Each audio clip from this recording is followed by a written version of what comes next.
Hey everybody, noodle time again. Brian Rowe here. Reviews, noodles, great. Couple of things to start off with. I wanted to show you guys a bit of ephemera from my brief sojourn into Japan when I lived there, 2002 to 2003. Denny's, the I don't know, breakfast place that's, still kind of popular here.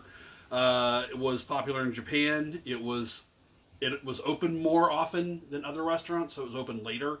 I don't know if they were true 24, but they were open a lot later than any other restaurant. So high school kids, stuff like that, would go there all the time, like we did before we could all get into bars. We would go to Denny's and spend endless hours smoking cigarettes and drinking tons and tons of crap coffee. But Denny's was a part of my life when I was younger, and it was interesting to see that it was also part of people's lives when they were younger in Japan. These are Denny's chopsticks, so these are actually the uh, takeout chopsticks, and again, other than the fact that they are Denny's chopsticks, which is kind of its own amazing thing to me, they're actually really nice. They're really well made for throwaway chopsticks. I think they're really cool. I've had this pack since I got back, and I will probably keep it forever. I'm not going to use them because I don't want to open them up. But yeah, this is just a cool little bit of memento that I have from Japan, Denny's chopsticks. Today, we are going to be talking about a noodle brand that I actually enjoy quite a bit that I've had before. U.F.O, or I believe as it's pronounced in Japan, U.F.O. And the only reason I know that is there's also in arcades, in game centers in Japan, there is a type of claw machine called an U.F.O catcher, because it has like a little white UFO with two little arms that come in like this to grab your prize. So I had a student tell me that she enjoyed playing UFO catchers, which I believe is how this is pronounced in Japan. In the United States, it's UFO.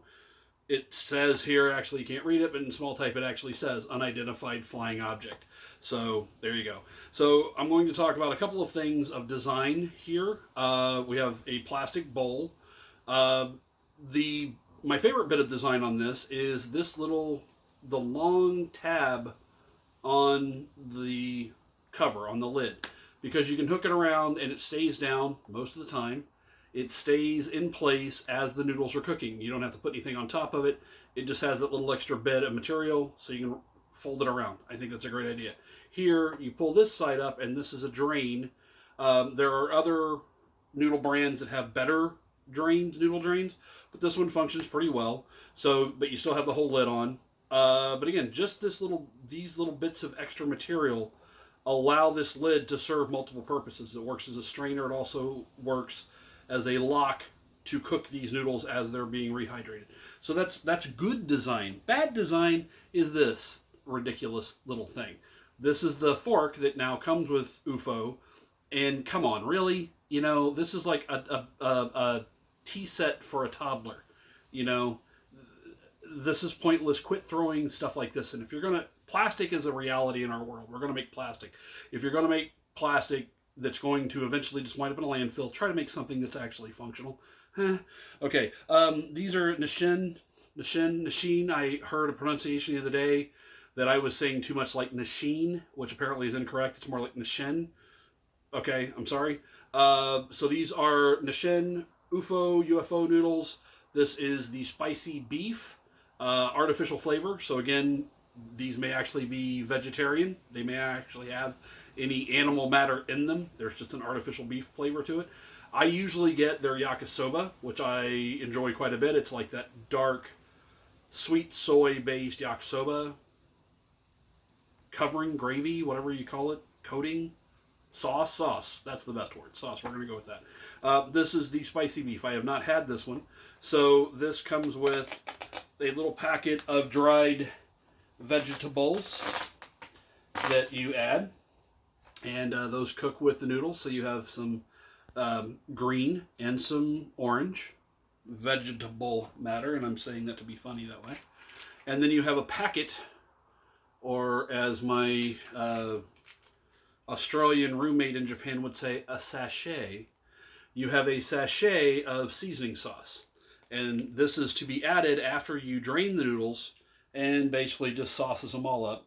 Already, just coming out of the packet, this has a seemingly a large amount of chili oil in it because the stuff that first started coming out of the packet was almost clear chili oil, and then now we have more of the sweet, I'm assuming soy base, like a normal yakisoba.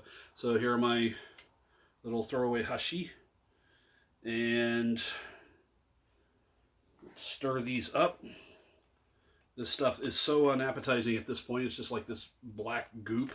It's like mixing Marmite into the noodles, or Vegemite if you want to pick a side.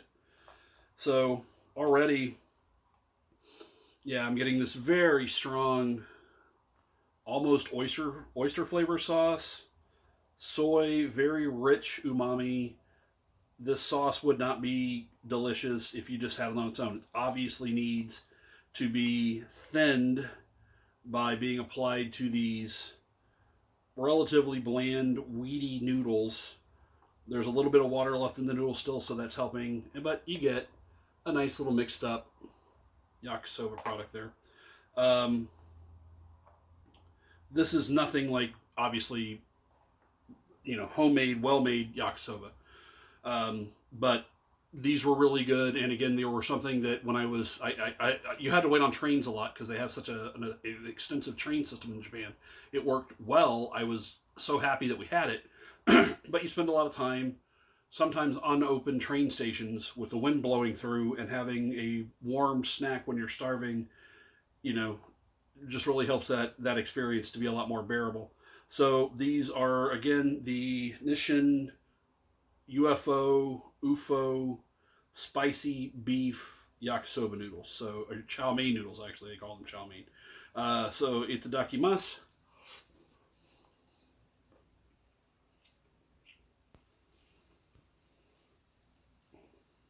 These are good. Not really a huge amount going on. I was expecting more of kind of a, mouth explosion. There's definitely heat there. Just a kind of top of my mouth, nothing crazy. There's a little bit of spice. These would be a very good baseline for something else to be laid on top of them, like some actual shredded beef or something. They don't taste bad. There's just not a really strong, huge amount of flavor to them.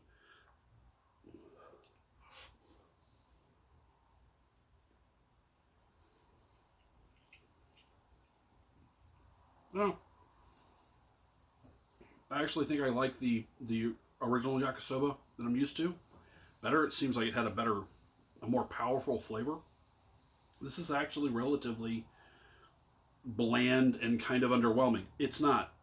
It's fine. I mean, it's just a noodle dish. Again, this is one of those things that these would be better as a side dish for something a little more potent, a little more flavorful. But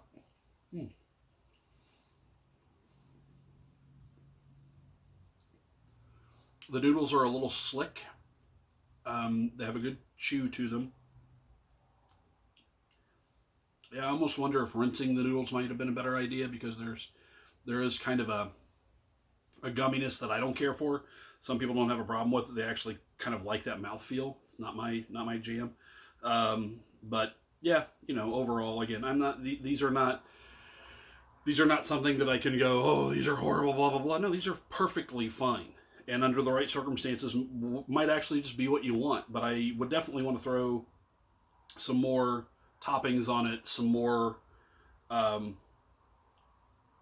ishimi togarashi, like pepper on top of it, some more veg, something more, just more flavorful to go with the noodles, and I think that contrast would be really nice.